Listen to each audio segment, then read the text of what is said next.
Greenland পৃথিবীর সবচেয়ে বড় দ্বীপ। এটি বরফে ঢাকা, কিন্তু এর গুরুত্ব বিশাল। কিভাবে, চলুন দেখে নিই।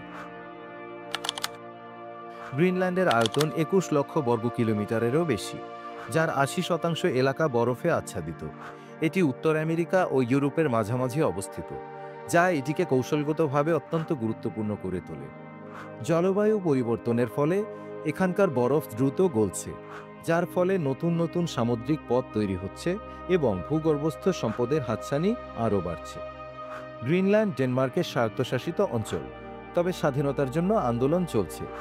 এখানে মার্কিন যুক্তরাষ্ট্রের গুরুত্বপূর্ণ সামরিক ঘাঁটি থুলে এয়ারবেস অবস্থিত, যা আর্কটিক প্রতিরক্ষা এবং ক্ষেপণাস্ত্র সতর্কীকরণের জন্য অত্যন্ত গুরুত্বপূর্ণ। শুধু ডেনমার্ক আর যুক্তরাষ্ট্রই নয়, চীন ও রাশিয়ার চোখও এখন গ্রিনল্যান্ডের দিকে।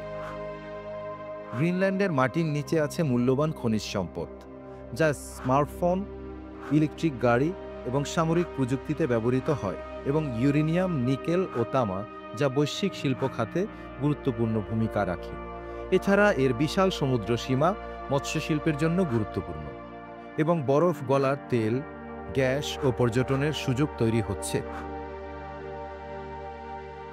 আর্কটিক পরিবর্তনের ফলে গ্রিনল্যান্ড হয়ে উঠছে বাণিজ্য, জ্বালানি ও ভূরাজনীতির কেন্দ্রবিন্দু।